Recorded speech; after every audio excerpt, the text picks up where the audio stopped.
Have you ever noticed how the best leaders are not the ones with all the answers, but the ones who know how to ask the right questions, develop others, and lead with generosity? Today's episode is a solo cast where I'm going to share the key takeaways from my recent conversations with Gary Cohen, Scott Burgmeyer, and Joe Davis. I'll also reflect on insights from our new Q&A leadership coaching sessions and the psychology and leadership series we've just kicked off. And finally, I'll connect the dots on what's happening in the world right now, because leadership lessons aren't just theory. They're alive around us every single day. So grab a coffee, settle in, and let's dive into what it really means to lead with questions, to grow other leaders, and to do it all with humanity. Hey everyone, and welcome back to the Leadership Project. I'm your host, Mick Spiers. Today is a solo cast where I reflect on what we've learned on the Leadership Project podcast through the month of August. I'll be reflecting on lessons from Gary Cohen, Scott Burgmeyer, and Joe Davis, and talking about what we're learning through our new video series, the Q&A series, and our psychology and leadership series. Our Q&A show is where we're answering your questions, real life questions from real life leaders to help you become the leader that you've always wanted to be. So let's dive in. First up, Gary Cohen, who taught us all about the power of asking better questions. Gary reminded us that leadership is less about having answers and more about asking questions that move people forward. He built his business from just 2 founders into 2,200 people and quickly learnt that if you're always the answer person, you become the bottleneck. His interviews with over 100 leaders reinforce this. The pivotal shift happens when leaders move from gathering information to asking questions that empower others to think, act, and own solutions. The lesson here is that leadership isn't about control. It's about curiosity. The best question you can ask your team is not, what should I do? But what do you think we should do? And why? The benefits here are multifaceted. First of all, it is a very common trap for leaders to fall into to think that they need to know all of the answers. And this is a very limiting belief.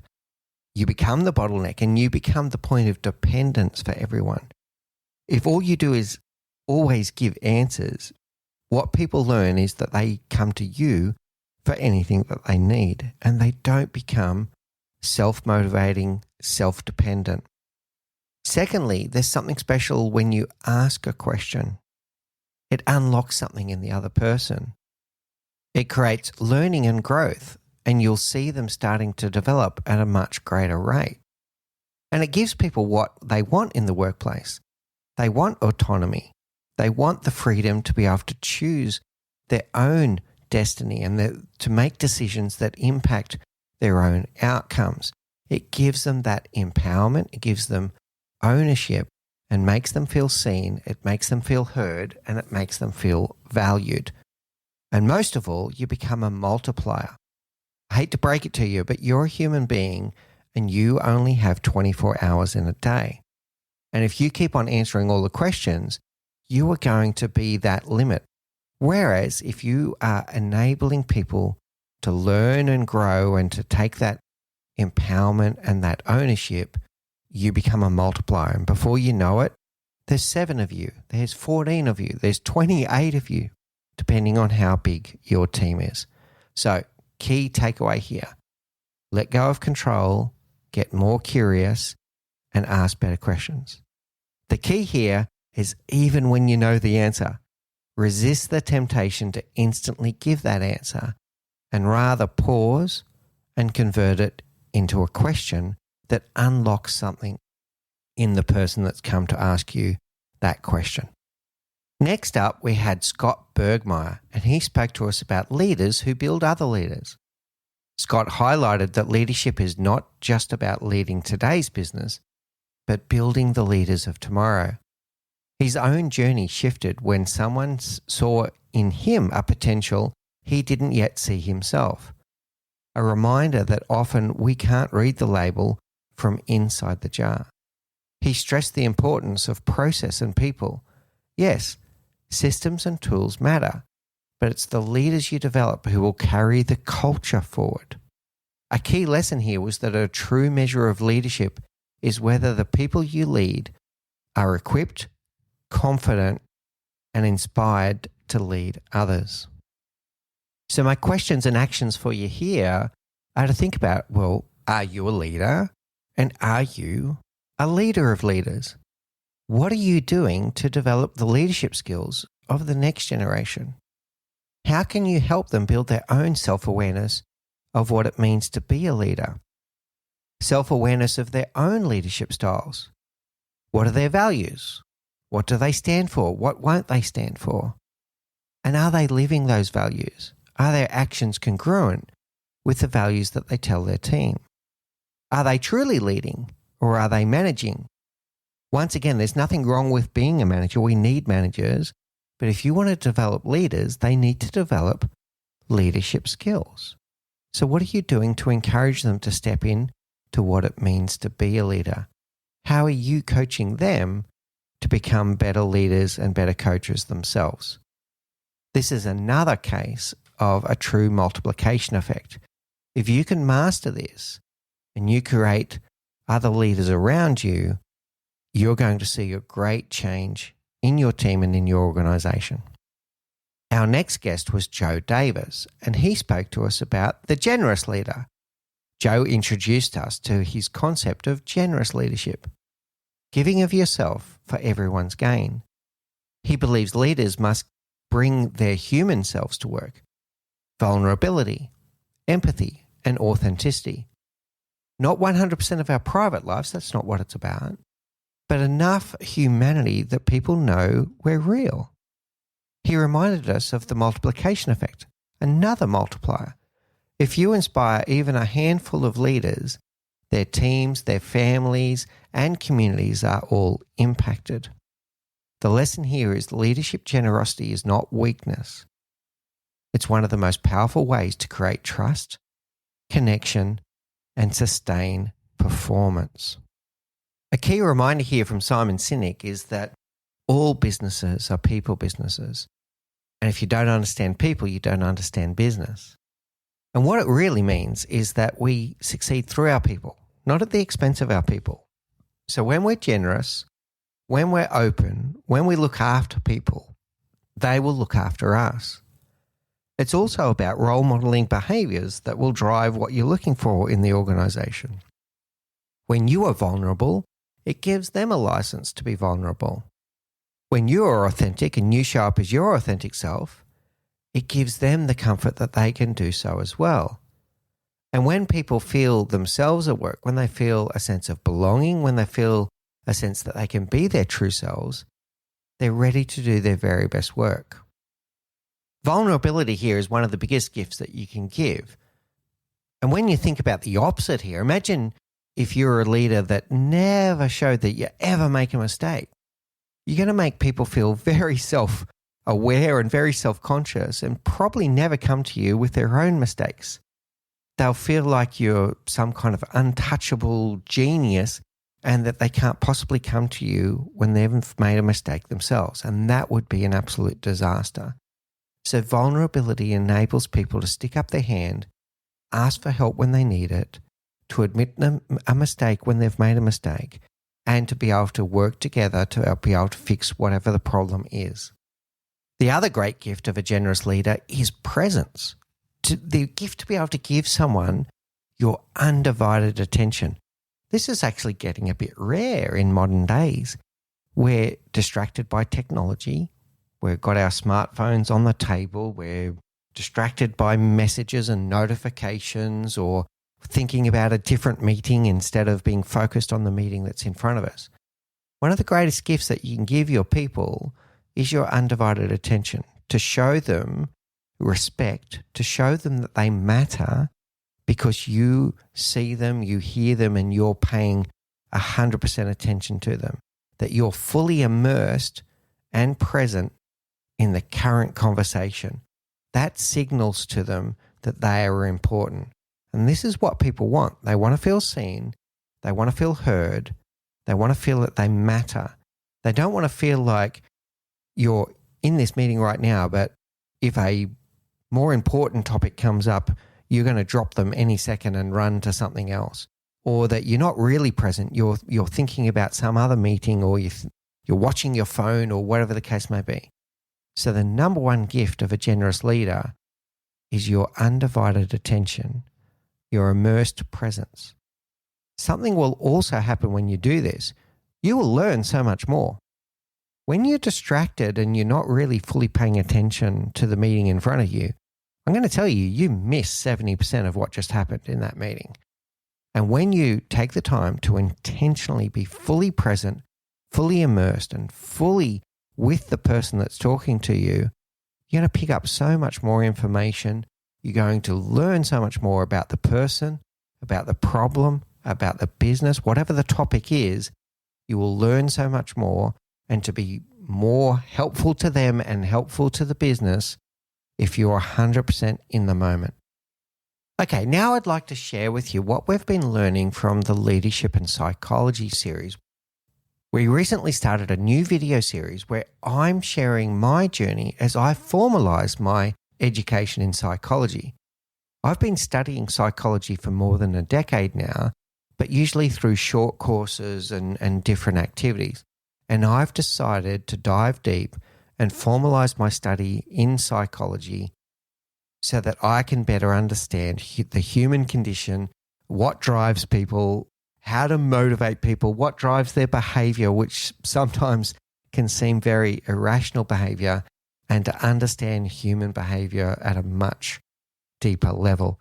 So we've started this video series to share with you my journey of what I'm learning about psychology and what it means in terms of driving human behavior and what it means for leadership. In video 1, I introduced the audience to someone called Phineas Gage, a railway foreman in 1848, who survived a horrific accident where a metal rod shot through his skull and brain. He lived, he could speak, walk, and reason, but he was never the same again. Before the accident, he was dependable, focused, and respected.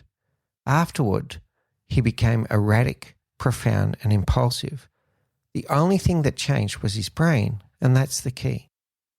This brings us to what Nobel laureate Francis Crick called the astonishing hypothesis, that everything we are, our personality, our decisions, and even our moral compass, is the result of neural activity. In other words, the mind is what the brain does. So as a leader, that changes everything. If the brain drives behavior, then leadership isn't just about motivation or vision.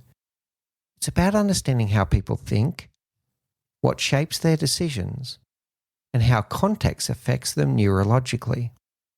It helps explain why someone might show up one day as driven and composed, and the next as distracted and withdrawn. Maybe it's not lack of motivation, it could be sleep, stress, trauma, or neurological overload. So the more we understand the science behind behavior, the more it allows us to lead with more empathy and effectiveness. Instead of assuming laziness, we become curious. Instead of reacting to people, we start understanding them.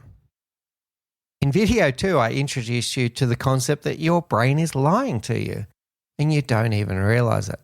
It fills in the blanks, filters information, and constructs a version of reality that feels completely real, but isn't always true.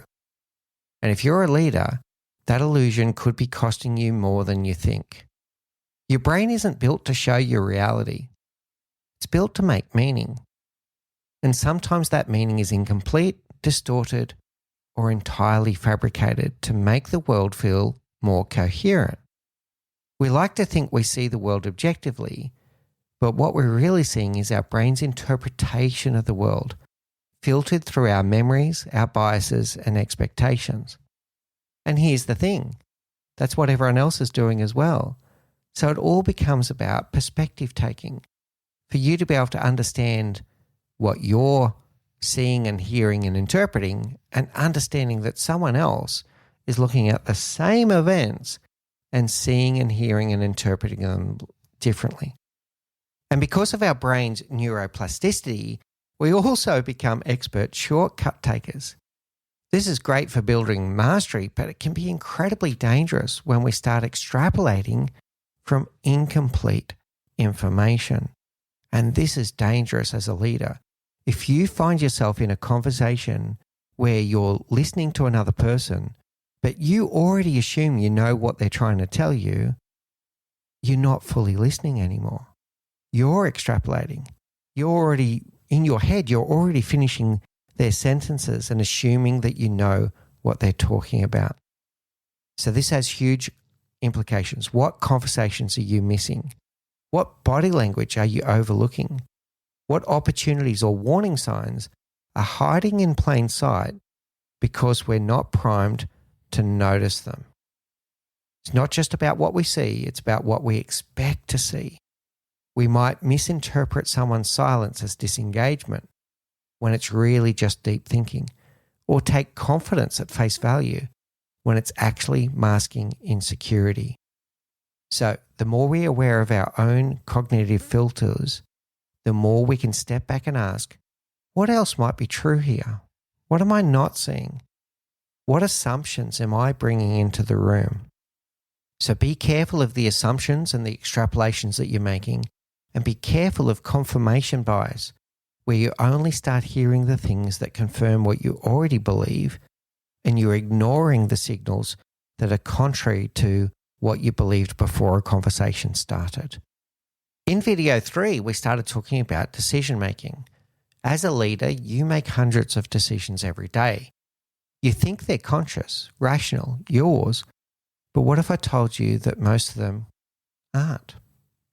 There's a hidden force influencing your thoughts, your reactions, even how you lead. And it's running in the background without you even noticing. So let's start with this question. Have you ever driven home and realized you don't even remember the drive? Or reacted emotionally in a meeting and only later asked yourself, well, where did that come from? That's the unconscious mind at work. It's the storehouse of your habits, memories, biases, and emotional patterns. Freud famously called it the dark, inaccessible part of our personality, and Carl Jung called it the shadow, everything we've pushed down or chosen not to see. But whether or not we see it, it's shaping us every single day. So imagine this, you get a vague email from your boss, just a subject line that says, "Can we talk?" No context, no details. What happens next? For some, it's no big deal. For others, it sets off a storm of anxiety, catastrophizing, or over-preparation. Same email, very different responses.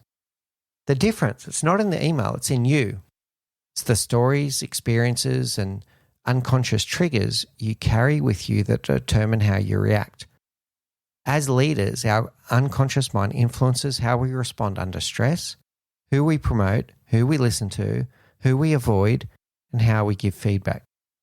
Without awareness, our leadership is at risk of becoming reactive, not intentional. We might reward confidence over competence, silence over dissent, or sameness over diversity without even realizing why. But here's the good news. The more we shine a light on the unconscious, the more power we have to lead with intention rather than impulse. How do we begin? Here's one step. Pause before reacting. Ask yourself, what's really driving this reaction? I'm talking about your own reaction or the reaction of the other person. Is this about the current moment or something older, deeper, or familiar? Even better, get curious about your own blind spots. Seek feedback, reflect, and journal your triggers. It's one of the fastest ways to reveal your own internal patterns. So curiosity is the key here. When you have an emotional reaction to something, notice and name it. What is this emotion? Why this emotion? Why this emotion now?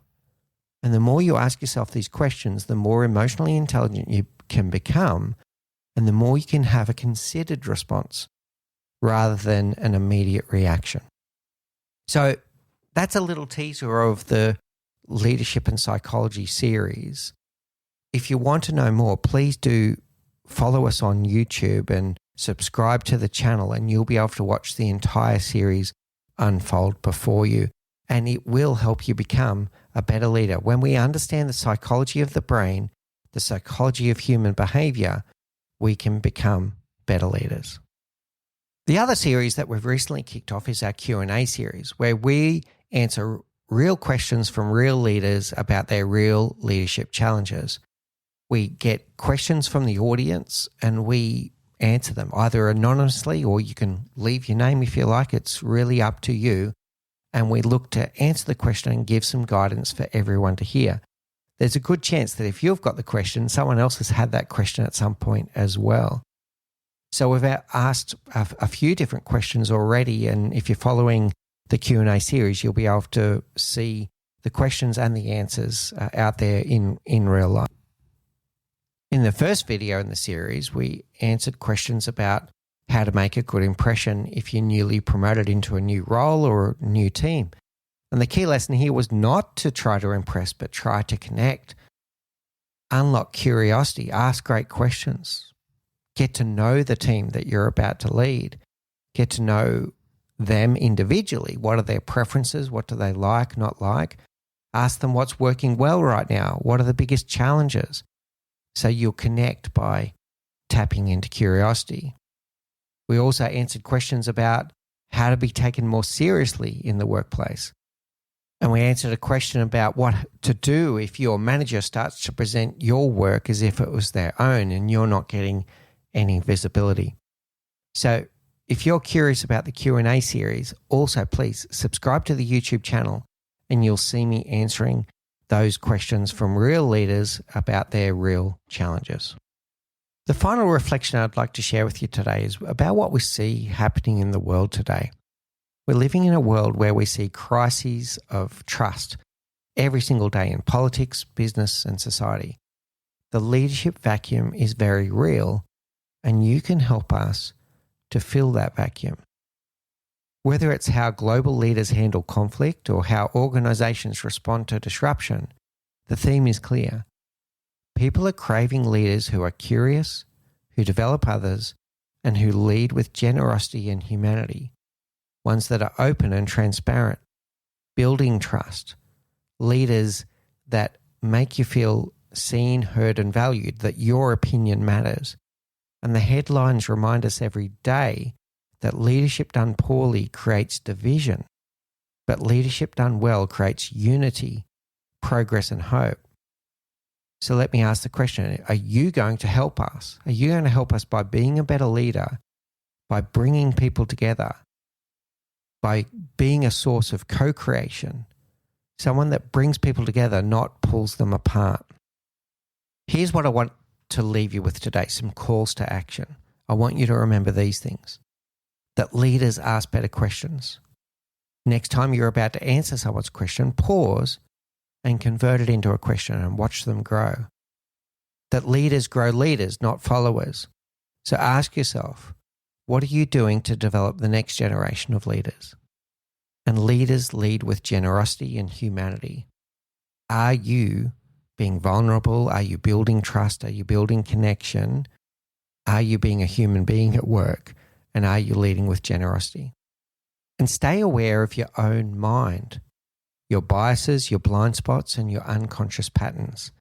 Because leadership isn't about you, it's about the ripple effect you create in the life of others. So, 3 questions to ponder. Am I asking questions that empower others, or am I still being the answer person? Who am I developing today? And how will they remember my influence? And how can I show up with generosity and humanity in my leadership this week? Thank you for listening to The Leadership Project at mickspiers.com. A huge call out to Faris Sadek for his video editing of all of our video content, and to all of the team at TLP. Joanne Goes On, Gerald Calabo, and my amazing wife, Say Spiers. I could not do this show without you. Don't forget to subscribe to the Leadership Project YouTube channel, where we bring you interesting videos each and every week. And you can follow us on social, particularly on LinkedIn, Facebook, and Instagram. Now, in the meantime, please do take care, look out for each other, and join us on this journey as we learn together and lead together.